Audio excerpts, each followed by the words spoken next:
இன்னொன்று வேடிக்கையாக சொல்லுகிறேன், வேடிக்கை தான் அது. என்னுடைய இல்லத்துக்கு மகான் அவர்கள் கலந்தே பேசுகிறேன், தத்துவமும் பேசுகிறேன். நீங்கள் எவ்வளோ நேரம் கொடுக்குறீங்களோ அவ்வளோ நேரமும் பேசுகிறேன், அதனால் ஒன்றும் இல்லை. மகான் வந்திருந்தார்கள் 1961. அப்போது தஞ்சாவூரிலே இருந்து நேராக கும்பகோணத்திலேருந்து நேராக தஞ்சாவூர் போய் தஞ்சாவூரிலிருந்து உடையார்பாளையம் வந்தார்கள். நான் உடையார்பாளையம் சொந்த ஊரிலே நான் இருந்தேன். வந்தார்கள், இருந்து கொண்டிருந்தார்கள். அவருக்காக வேண்டி அந்த காலத்திலே பாம்பே லெட்டின் இல்லை, எல்லாம் மணலை போட்டு சுத்தமாக கீத்தை போட்டு கட்டி அழகாக அவருக்கு கழிவுக்காக ஏற்பாடு செய்திருந்தேன். அதற்கு ஒரு ஆலயம் போட்டிருந்தேன். அவன் 2 நாள் 3 நாள் தங்குவார்கள். 2 நாள் ஆச்சு. முதல் நாளே அந்த எடுப்பவன் வந்து சொன்னான், சாமிக்கு உடம்பு நல்லா இல்லைன்னு நினைக்கிறேன். என்னப்பா நடக்குது, என்ன சமாச்சாரன்னு? இல்லை, அவருக்கு உடம்பு நல்லா இல்லை, அது என்னன்னு தெரியல. இல்லை, ஒரு டிசென்ட்ரி மாதிரி இருக்குது என்று சொன்னான். டிசென்ட்ரி இருந்தால் ரத்தமாக போகுதா சீதமாக போகுதாப்பா, அது என்னான்னு கேட்டால், அது எனக்கு தெரியல சாமி, நீங்கள் பார்த்துக்குங்கன்னு சொல்லிவிட்டு அவன் போயிட்டான். நான் அங்கே இருந்தவன் ஒரு சாமி மத்தியானம் சாப்பிட்டுட்டு ரூமில் ரெஸ்ட் எடுக்கிறாங்க, நல்லா தூங்கிட்டு இருக்காங்க. நான் கதவு காட்டி பார்த்தேன், தூங்குற நல்லா கொஞ்சம் லேசாக கொரட்டை விடுவாங்க, தூங்கிட்டு இருக்காங்க. லேசாக அப்படி கதவு காட்டி பார்த்துட்டு கொல்லை பக்கம் போய் என்ன நடந்திருக்கு அப்படின்னு பார்த்தேன்.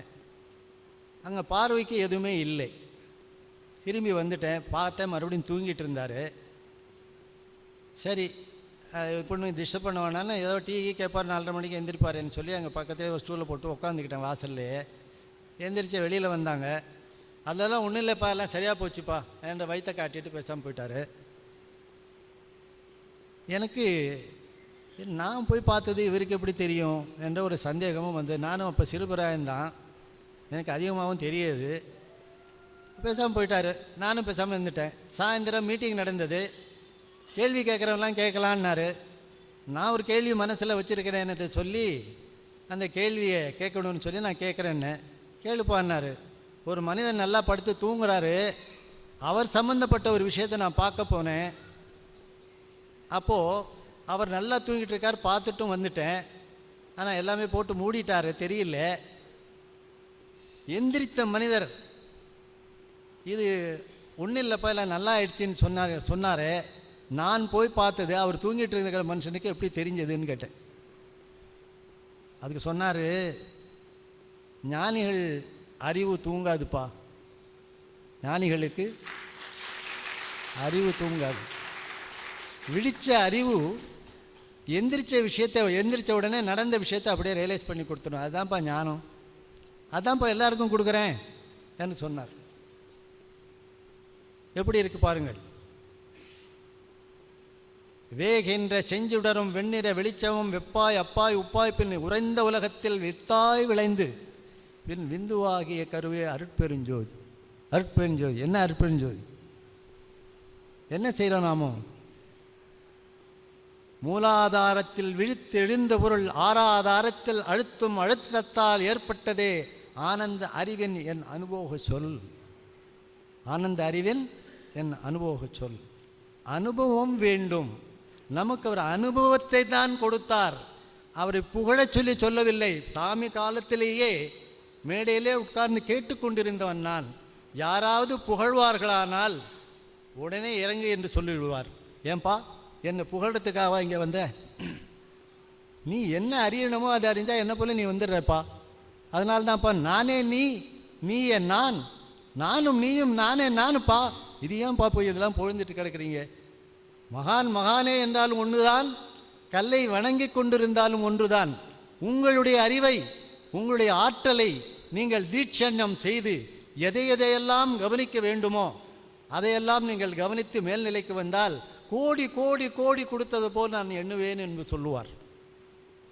பிள்ளைகளிடத்தில் அவர் எதிர்பார்ப்பது என்ன தெரியுமா? தன்னுடைய நிலையை எதிர்பார்க்கிறார். மனிதன் என்ன செய்கிறான்?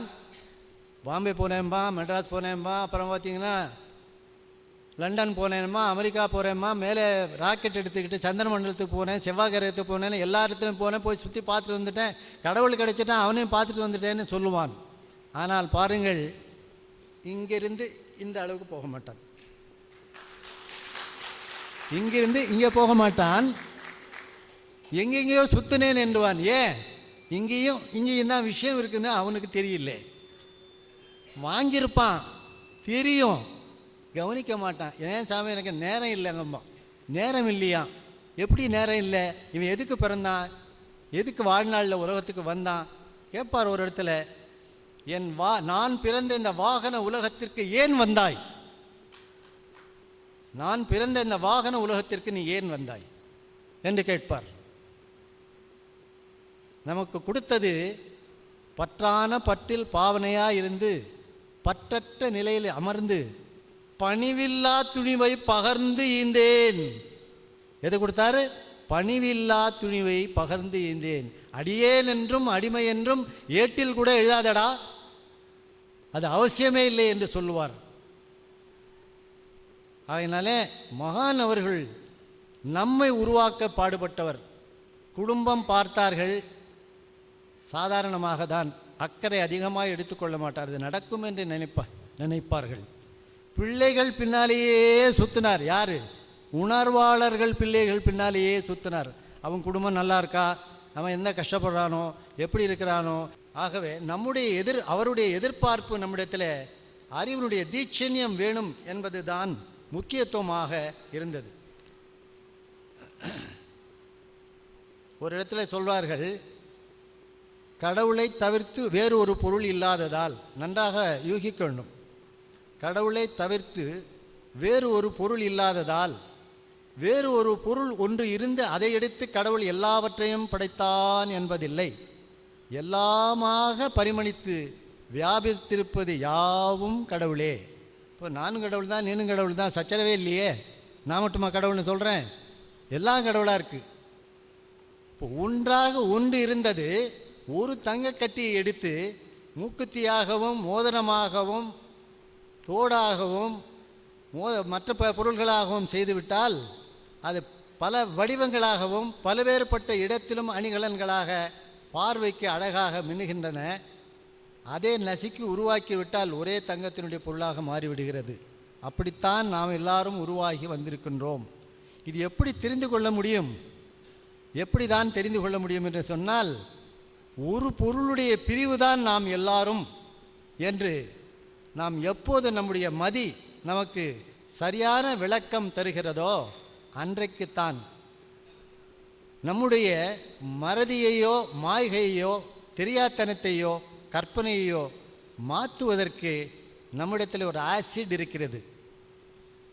அது ஊழி காலமாக பல பிறவிகள் எடுத்து அந்த பிறவிதோறும் தெரியாத்தனத்திலே வாழ்ந்து வாழ்ந்து வாழ்ந்து வாழ்ந்து கடைசிக்கு அந்த ஆசிட் எடுத்து போட ஒரு குரு வேண்டும். அந்த ஆசிட் வேறு இடத்துல போட்டால், தாய்மடியில் போட்டால் ஜன்மம் எடுத்து விடுகிறது. அதே ஆசிட்டை குரு என்ற பேரின்ப காதலியின் மூலமாக முதுகந்தன் வழியாக பிடரி மார்க்கமாக நெற்றியில் போட்டு உச்சியில் போட்டு விட்டால் அது ஞான குழந்தையாக அரூப குழந்தையாக மாறிவிடுகிறது. அப்போது அந்த ஒரே பொருள் ரெண்டு வேலை செய்யுது. ஒன்று ஜன்மத்தை எடுக்க வைக்குது, ஒன்று ஜன்மத்தை முடிக்க வைக்குது. இப்போ ஜன்மத்தை முடிச்சிக்காமலேயே ஜன்மம் எடுத்து பெருவிதோறும் வாழ்ந்து வாழ்ந்து வாழ்ந்து இப்படியே போனால் முடிவு தான் என்ன? அந்த முடிவுக்கு ஒரு முடிவு கட்டினது தான் உலக சமாதான ஆலயம். மனது ஒன்று இருக்கிறது, அறிவு ஒன்று இருக்கிறது. இதை நன்றாக கேளுங்கள். மனது ஒன்று இருக்கிறது, அவன்தான் மனிதன். அறிவு ஒன்று இருக்கிறது, மனித தன்மையுடையது. அப்போ அறிவு, அந்த மனது என்பது சிறு பிராயம் போல எதை கண்டாலும் எதை இருந்தாலும் ஆசை பார்ப்பட்ட ஒரு பிளட் சர்க்குலேஷனாக ஏற்படுகின்ற உணர்ச்சிகள், அதுதான் மனது. அதுக்கு இருதய கமலம்தான் ஆதாரம். மூளையில் போய் சேர்ந்து தான் அது இருக்கிறது. அந்த மனது எதுக்கு ஆசைப்பட்டாலுமே அறிவு என்ன சொல்லுகிறது? இது வேண்டும், இது வேண்டாம் என்று நிர்ணயிக்கிறது. அப்போது மனதின் போக்கிலேயே மனிதன் நடந்து விட்டால் நம்பிக்கையின் பார்ப்பட்டு நல்லது ஆனாலும் ஆகலாம், பொல்லது ஆனாலும் ஆகலாம். ஆனால் அறிவுக்கு மனதை சம்மதிக்க வைத்து விட்டால் நன்மை தான் நடக்கும், தீமை நடக்காது. அப்போது அறிவுக்கு மனதை சம்மதிக்க வைப்பதற்கு அந்த மனிதனுக்கு செய்கின்ற சேவைதான். அப்படி ஆகிவிட்டால் அதுதான் உலக சமாதான ஆலயம். இங்கே அமர்ந்திருக்கிற அத்தனையுமே உலக சமாதான ஆலயம்தான். ஒவ்வொரு உடலும் ஒரு உலக சமாதான ஆலயம். தனி மனிதன் சமாதானமே உலக சமாதானம்.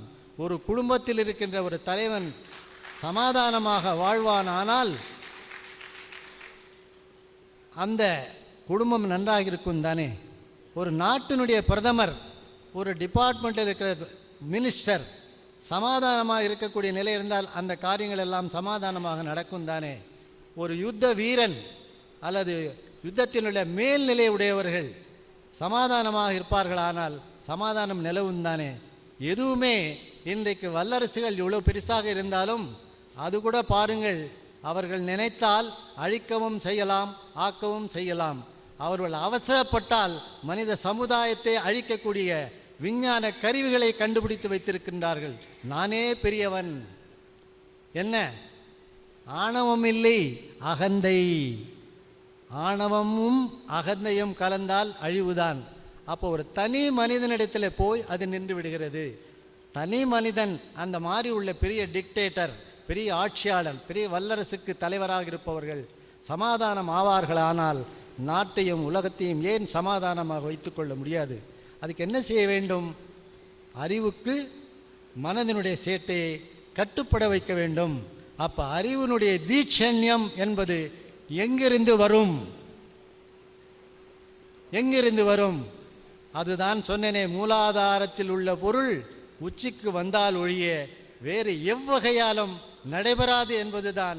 எடுத்துக்காட்டாக இவ்வளவு கூக்குரல் போட்டுக்கொண்டு 2 நாளாக இங்கே சத்தம் போட்டுக்கொண்டு இருக்கிறோம், நாளைக்கும் போடுவோம்.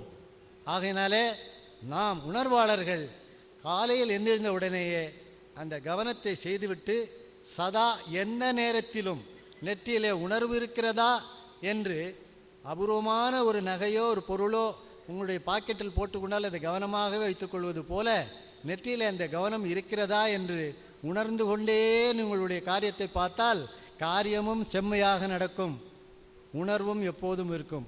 நெற்றிக்கு இட்டு கொண்டு வெளியில் போப்பா, போகிற காரியம் நடக்கும் என்று பாட்டிமார் சொல்லுவாள். அந்த நெற்றிக்கு அவ்வளோ மகத்துவம். அப்போ அந்த நெற்றியில் இருக்கிற ஞாபகத்தை குருவானவர் தொட்டு கொடுத்தால் ஒருவர் 20 நாள் 15 நாள் 1 மாதம் கவனித்து விட்டால் ஆயுள் பூராவும் எடுக்க முடியாது.